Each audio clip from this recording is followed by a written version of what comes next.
All right, here goes nothing, y'all. Search your cartoon. Do they still make these anymore? Calvin and Hall? Yeah. They're pretty cute. We're going to Okay, here you go. I hope you can read that. I paste these pictures directly into this program. They look like this.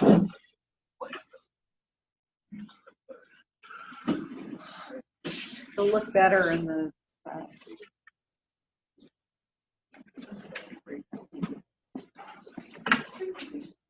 I do.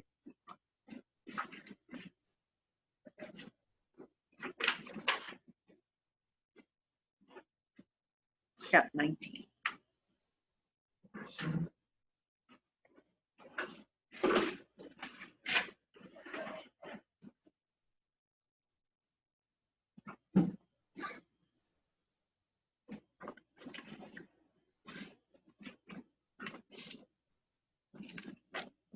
Can you see them good enough?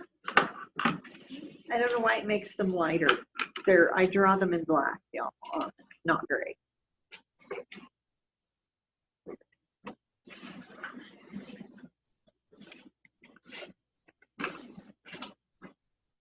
A little chilly up here. That's kind of novel. Usually we're burning up. All right, make your pick. Okay. Okay, so what does the first thing do? NaNH2 and NH3. What is it? Takes what? It takes one of the hydrogens off. So you get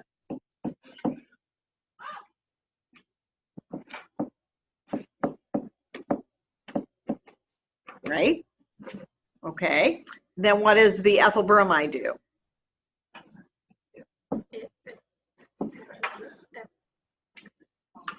Okay, this is a nucleophile, so it goes to this carbon right here, so you're going to get CH2, CH3. Okay, so that's what you have after the first two steps. Okay, what happens on the next step? You lose the hydrogen. Yeah. Does it matter which one you take off the first time? Doesn't matter. Okay, so after this one, you're going to get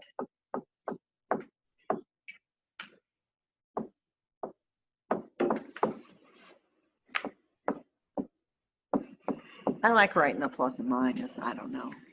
Not everybody does. All right, so then what does this do? Goes to the there. All right, so you're going to get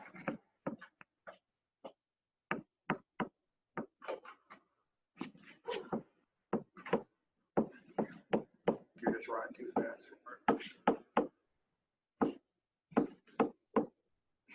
think you could handle it. Okay, which is D. Okie dokie. All right, this thick writing is driving me crazy. It's too fat. Okay, everybody with me on those so far? Okay. Okay. All right, so what do we get from these? What's the last thing we talked about on the last class? Monday. That would be Monday. Today's Wednesday. Making carbon bases. Yeah. Where is the carbon nucleophile in that problem? Yeah. And on the arrow, right? Yeah. Which one? What? Where? Be specific. Yeah. Okay. And you see how you have CNA? Certified nurse anesthetist. No. Okay. So what happens is the carbon that's attached to the sodium, remember that's an ionic bond. So that carbon is negative. Okay. So where does it go? Or does it react with? Where does it go? Where am I going? What? Which carbon? Yeah, the carbon of the carbonyl, and then we go Out to the O. out to the O. Okay, and then what does the water do? It protonates the O minus that you get, right? Because you have 2 lone pairs. So let's draw that intermediate. You wouldn't have to, but let's go ahead and draw it.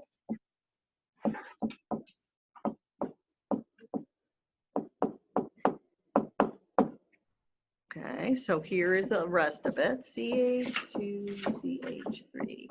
Okay, now what's down here?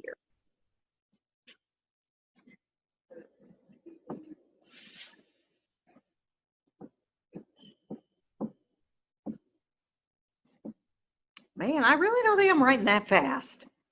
Okay, and then the water is just going to protonate that. So your product is simply going to be there.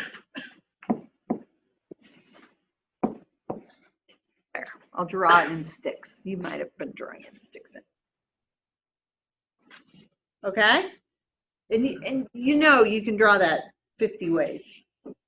50 ways to draw your molecule. It'll be a new song. It's all about that face. Okay, now, what do you get on the bottom one? Can you do it? Figure out the whole thing. Here is your clue.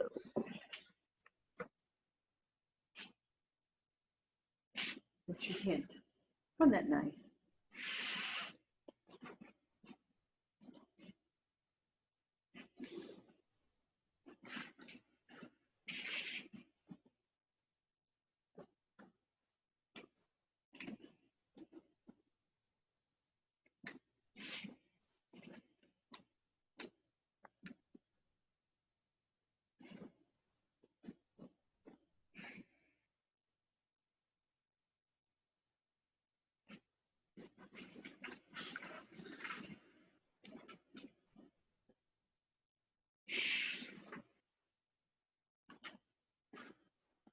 All right, how'd you do? What'd you get? So what's attached to this carbon right here? I'm going to pick this one. It doesn't matter which one you use, but I'm picking this one. So what do I get? An OH. And what else?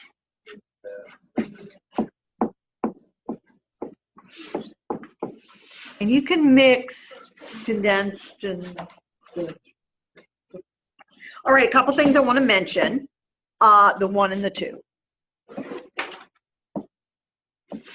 Okay? You have to do it in 2 steps. If you had water in there, what would happen? It would protonate your nucleophile and you wouldn't get anything. Okay? The other thing is something you might see it written H2O, H plus, or H3O plus. The thing that you're going to see today is that it's going to matter what acid you use. You have to use sulfuric or phosphoric, and it has to be dilute. Okay, otherwise you'll have problems. It's going to add to your triple bond. So anyway, you could see any of those 3 for I guess you could see H2SO4, but that I haven't really seen there in the way people write it. Okay, so but if you need something to protonate that O minus. Okay, concerns right now? Okay. Okay, so the difference between an alkyne and an alkene. Okay, so here is an alkyne. Here is an alkene. What's different? What do you notice? Well, the triple bond has what kind of bonds in it? 1 sigma and 2 pi. This one has 1 sigma and 1 pi. Okay, so what did we do to that pi bond? We added to it. Guess what? We're going to do that with the triple bond, but because there are 2, you can do it 2 times. Almost the exact same thing. I did say almost. All right, so one nice thing is it's usually possible to stop after one addition. Okay, so that like if you add bromine to it, you can just put 2 bromines on. You just have to make sure you use the correct amounts, okay, when you're doing it. All right, so here is adding HX. We got this one first. We're going to add to the pi bonds on the triple bond. You can add to one or both. And looky here, y'all, it's Markovnikov. So what does that mean?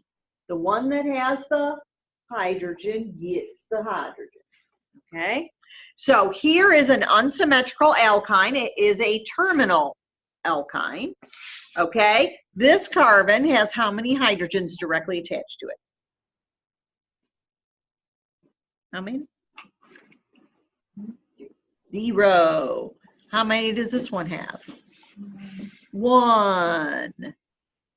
Okay, so when you add HCl, this carbon gets the H and this carbon gets the chlorine, and looky there. Okay, and that's it. That's the only thing that you would get.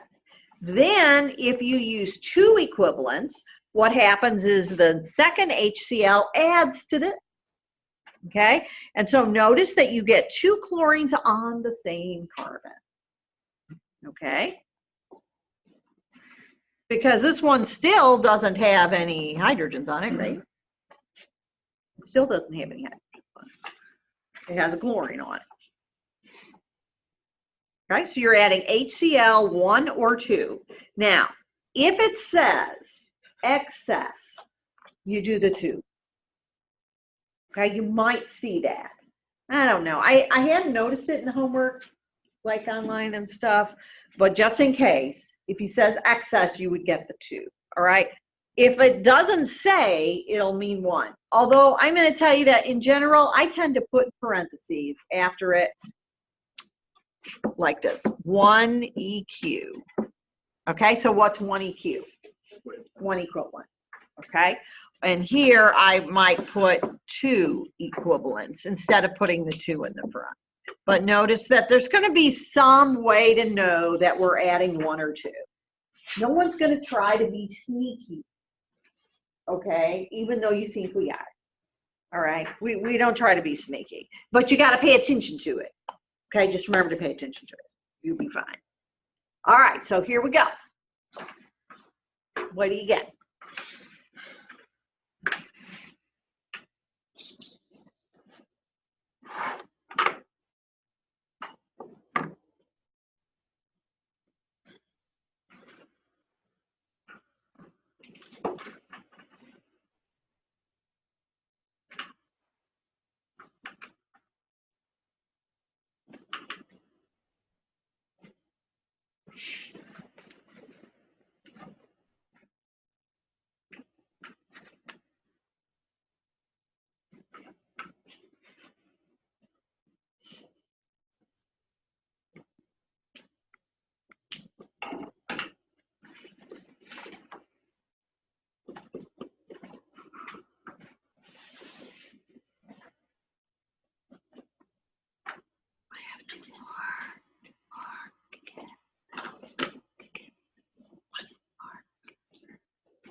All right. Yay, it's A. Okay, because you're going to add, this carbon has how many hydrogens on it? 0. And this one has 1. Okay. So that's the one that gets the hydrogens. What if the compound was this?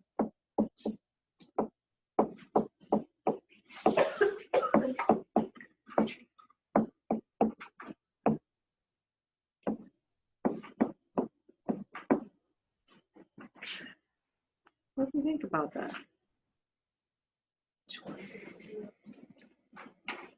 Yeah, you're going to get mixtures.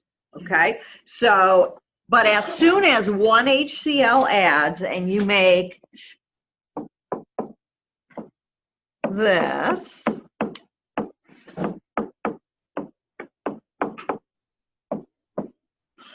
you make that, how does the second HCl add? You get a hydrogen here and a chlorine there because it's still Markovnikov. Okay, but you're going to get both possibilities. You would get this one and the other one that you would have to deal with afterwards. You don't want to have to deal with it. Look at that, my double bond went away. Okay, so a second HCl is going to add to each one of those. Then you have to deal with separating them, and they're very similar compounds, so they'd be tough to separate. Okay, which is why if you wanted to make one of them, you wouldn't do it that way. You do it a whole other way that you learned about. Okay? My gosh. All right, so halogenation is going to be adding halogens. Okay? X2. Let's see, what do I have on here? There it is. Okay, bromine and chlorine work best. Sound familiar? Oh, and when you add HX, you can add HCl, HBr, and HI. HF, not so much. Remember, chlorine is nasty and causes problems. We just stay away from it. You can stop at the addition of just one equivalent. Do you remember when we added to double bonds, they added on opposite sides, and that was called anti-addition. We still get anti. Okay, so if you look at this compound, okay, now, is there Markovnikov issues? No, because you're not adding HBr, H something. You're adding Br2, they're the same. So that's why you don't have to worry about Markovnikov, okay? All right, so when you add Br2 to this, it's gonna add anti. You can add just one. So what do you get if you just add one? What do you think you're going to get? Okay. Yeah, exactly. An alkene, and you're going to have bromines on opposite sides, methyls on opposite sides.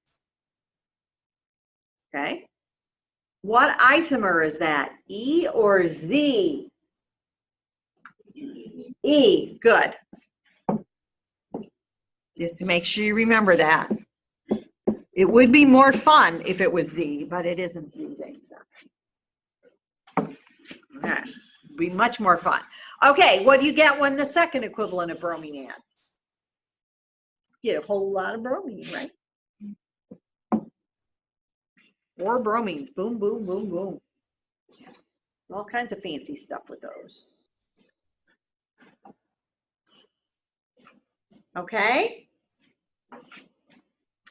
What if you had your triple bond in a ring? I meant to mention that already, and I didn't. But if you have a triple bond in a ring, are you thinking, oh, well, you're going to get bromines on opposite sides? The problem is having the triple bond in the ring in the first place. Because notice that all 4 of these carbons are in the same line. So it's like you got your shoulders stuck and you can't hold hands. Okay, so how many carbons you got to add to get all the way back around? How many do you think? It's like 8. You have to have 4 more. And then it's still pretty tight. Okay, so it's pretty hard to have triple bonds and rings unless they are extremely large. Somebody's gone around and tried to work on making compounds that have triple bonds on 4 sides. Get really wild. Somebody's done that. Let's see if I can get it with me. Oh, I don't know. Okay, here's 3. Here's 4. Yeah, I think I might make it. Okay, and some of these are they're so strained that they're only stable at really cold temperature. So, yeah, I can do it, but it's pretty stuck. Okay, so the cyclooctane, cyclononine, and cyclodecane do exist, but they're not super stable. Okay, so you won't have to worry about seeing triple bonds in rings. Is that a good thing? One thing to not worry about. Double bonds, though, on the other hand. Okay, hydration. Hydration is adding what? Quenisha? Water, right? Because she's drinking water.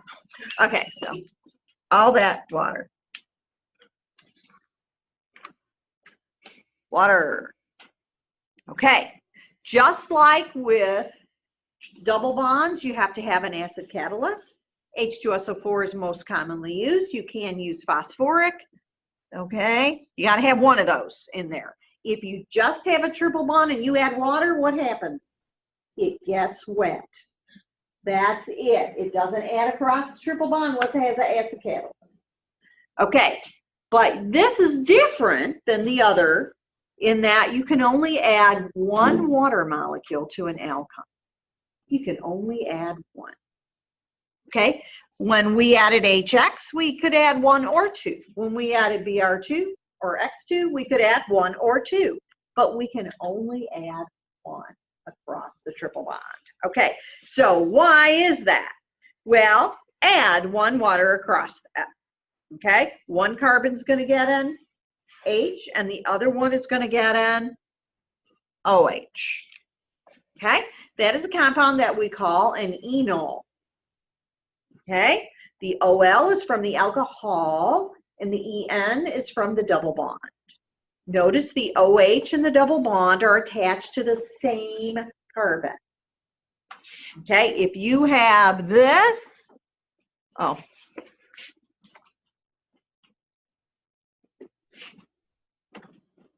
that is not really an enol. It's an ene and it has an alcohol, but it's not an enol. To be considered an enol, you have to have it on the same carbon. Okay, so you see the difference? Okay, now what happens is that thing rearranges as soon as it's formed to this thing. This is a ketone. Okay, and that's referred to as the keto form. Enol keto. And notice what happened, okay? Just look at the structures. The double bond is no longer between the two carbons, right? It's now between the C and the O, okay? But why isn't it resonance? Because what happened to this H? It moved, okay? That's called tautomerization. When one atom moves, its tautomerization is not resonance, okay? So don't let that be trick you up, okay? So, well, let's look at some examples. That's what we need. Okay, in general, ketones are more stable than enols. The whole thing is an equilibria, but it lies to the side of the keto form, okay? So here, you'll see our double bond is going to get protonated. Remember, there's what in there? Okay, so this is going to grab a proton, and the electrons are going to go to the O. Okay? So that gives us water and this thing. Okay? This little intermediate is actually stabilized by resonance with the electron pairs on the O, right? So you can do this.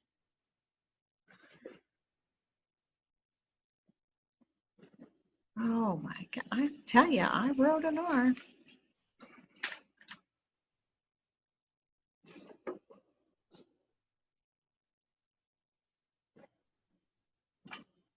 Okay, the two R's up here are just alkyl groups. They actually could be hydrogen. Okay, so what will happen is the water will just deprotonate this. That's an arrow. My Lord, that looks terrible. Yeah, the board is against me. Okay, so there's your prompt. Okay, tautomerization, rearrangement where an atom moves location.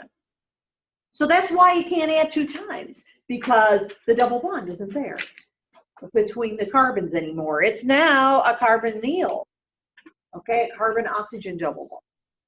Okay, so that's why we can only add one time, because this happens before you can even think about adding a second. Okay. By the way, sulfuric acid is even often used as the solvent, which is kind of wild. And mercury 2+ is often used as a catalyst. So you may see the reagents written like this. Okay. We're not going to worry about what the mercury does and all that good stuff. Okay, we're not going to worry about that. Okay, so don't be surprised if you see it like this. Now, this compound right here is nicely symmetrical. Okay, so it doesn't matter which way you add the water, you're going to get the same thing. Okay, so what are you going to get?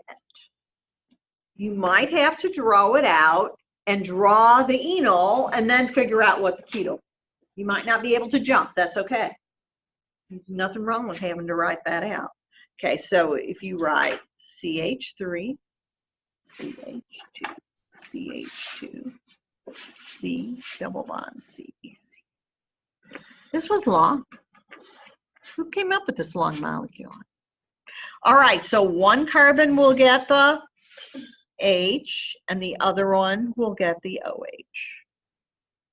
So notice that the compound that we're making in the end isn't symmetrical, is it? One side has 4 carbons and one has 3. Okay, and look at that, they got an 89% yield. Any of you guys get an 89% yield lab here? No. I have to talk to Jason. Okay, now look at the bottom one here. This one is not symmetrical, but it is terminal. Okay, terminal. The addition follows Markovnikov's rule.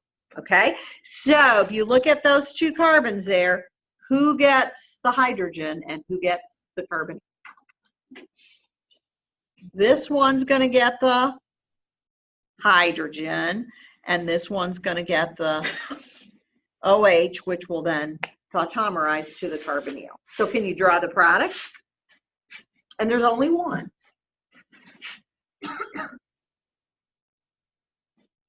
Does that make sense? So add Markovnikov, tautomerize. Boom, boom. Okay, add Markovnikov, tautomerize. Okay, if these groups on either side of this triple bond here, if these weren't the same, you would get the mixtures. Okay, you would get mixtures.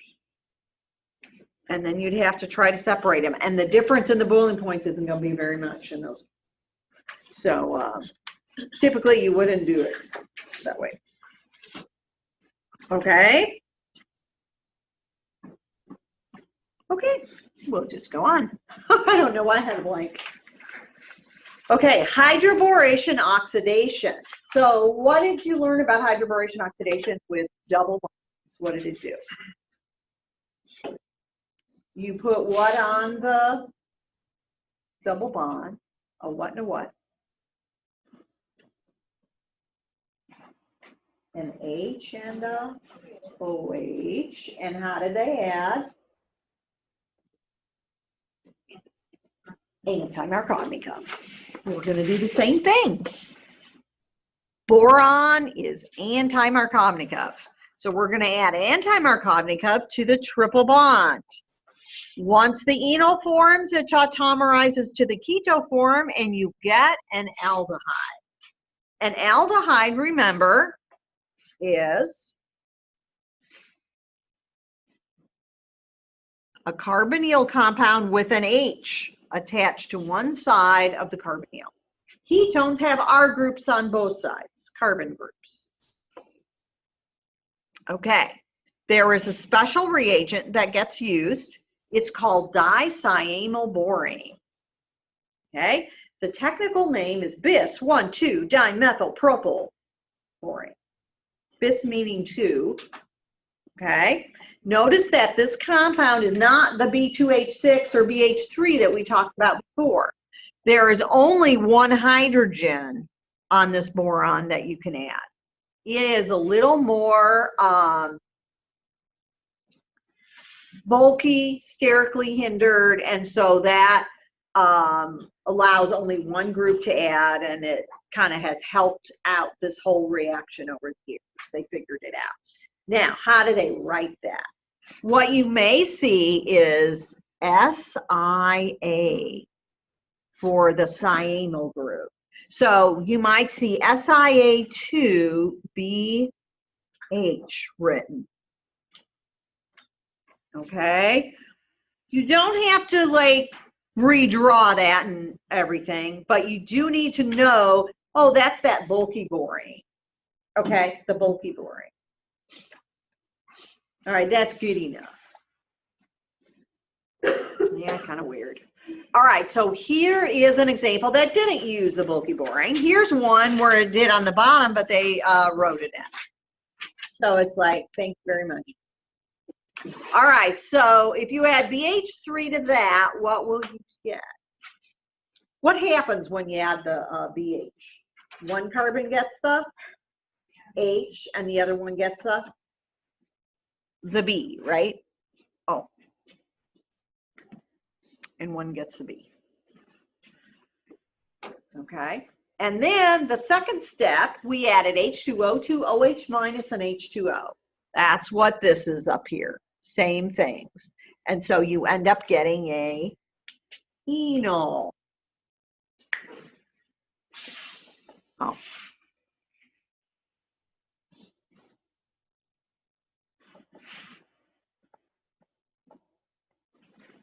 The enol will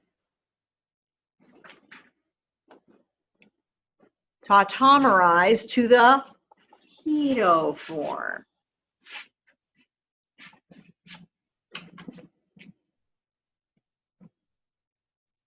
Yeah.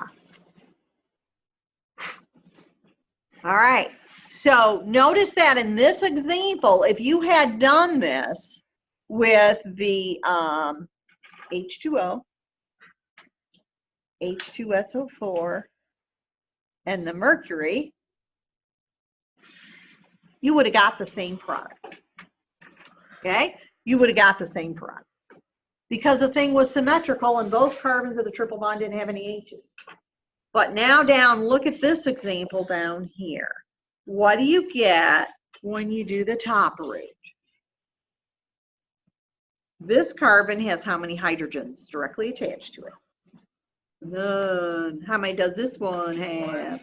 One. Okay, so who has the most? One is more than zero. Okay, so what are you going to get from the top root? This carbon is going to get the hydrogen, and this one is going to get the OH, and then it tautomerizes. Okay, so you make it acetone. The hard way, but you made it. Okay, what if you add the dicyanyl borane? And again, remember the 1 and the 2. Okay, this carbon that has no hydrogens is going to get the hydrogen, and this carbon is going to get the OH, and then what will it do? Tautomerize. Okay, so you can make either the ketone or the aldehyde. You need to know which set of reagents do which. Remember, borane, B, AD, antimarconica, borane, always goes together. No matter when you use borane, it's always antimarconica. Like forevermore. You can write that down. Okay? So you get the differences because you're going to need to be able to tell them apart. Okay? Okay, hydrogenation. Addition of hydrogen. What's hydrogen? H2. H2. Okay? It's a lovely gas.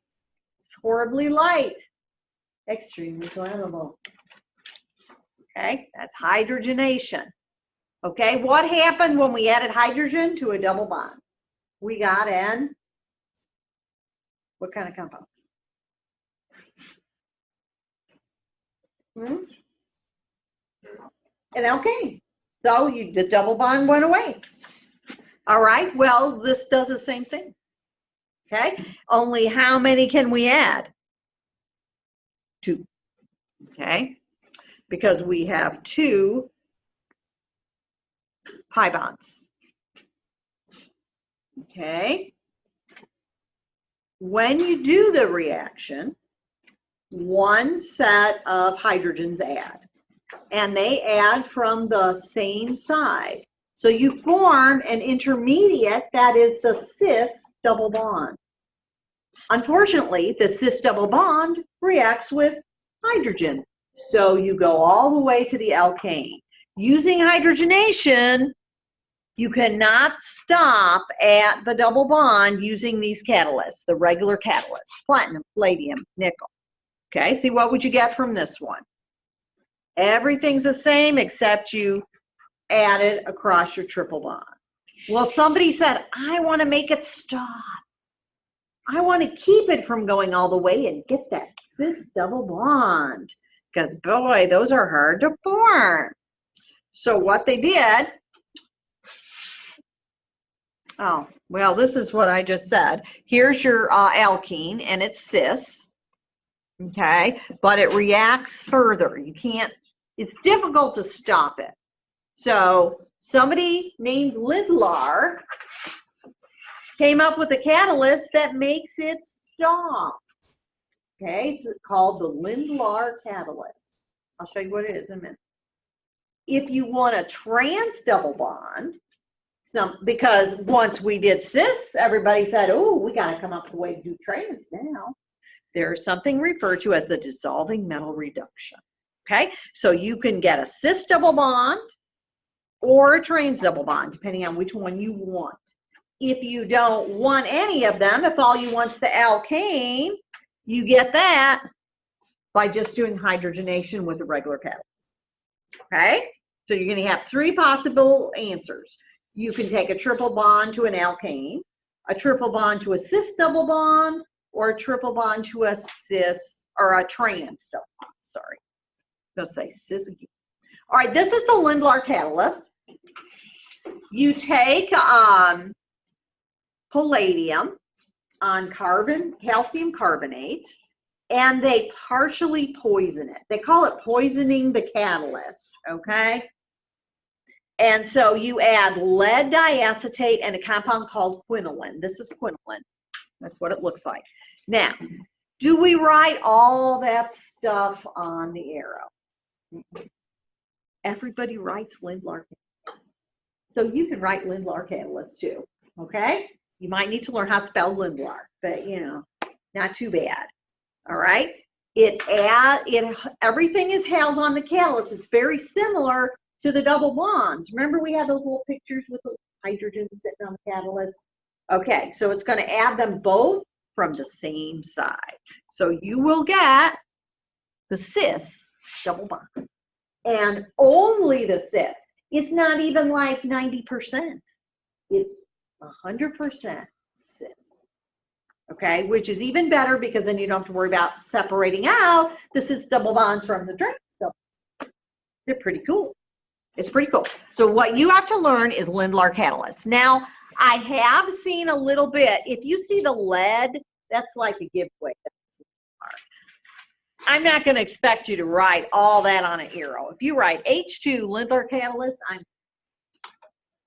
if you write H2 and Lindlar, I'll leave it without the cat. Okay. I'm like thrilled that you remember that. Okay, the dissolving metal reduction uses reagents like sodium or lithium, and they get dissolved in liquid ammonia. Okay, liquid ammonia, remember, is NH3, and then what you'll see will be this. Okay, usually I have an L after it. Okay, I always put the L. I don't know that I could say that sapling always puts the L there. Okay, you always get trans from this. Isn't that nifty that they figured out ways that gave you 100% cis or 100% trans so you get the one? Okay? It is a stepwise addition of each hydrogen, and the hydrogens end up on opposite sides because that's superstate. Okay? They form something referred to as radical anions. Radical anions have unpaired electrons and a negative charge. We're not going to do the mechanism. It's much more inorganic than organic, so we're not going to worry about it. Now, I want you to see how it's written. They wrote the sodium, and then they wrote the NH3 liquid, okay? They color-coded the hydrogens. That was nice, wasn't it? Aw. Okay, there you go. So, you only get trans. Now, do not get this mixed up with this.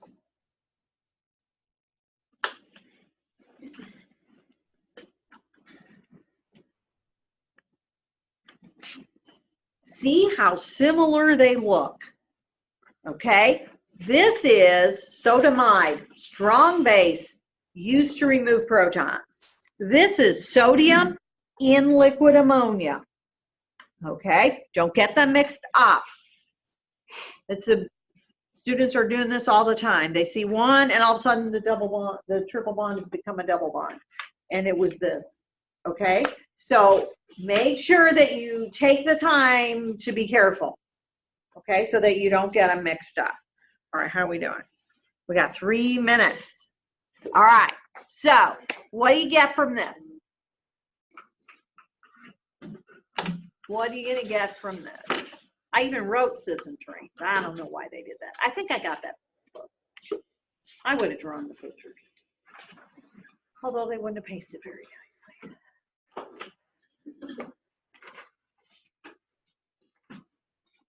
You're hydrogenating triple bonds 3 ways.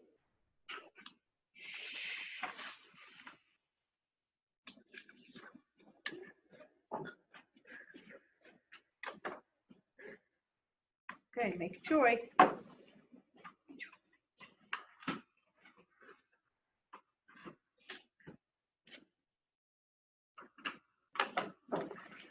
think I need one more, is that right? Did anybody sneak out? There we go. We're there. Yes, it's A. No, it's not A, you guys. It's C.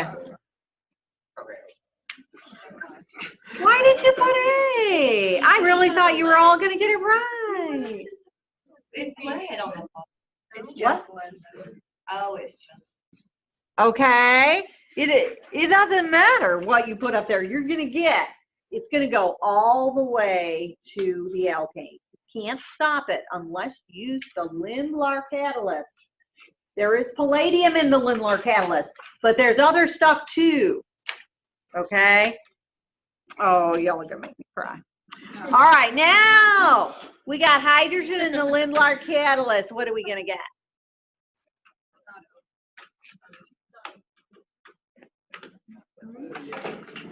All right, now we got it? Yeah. Okay.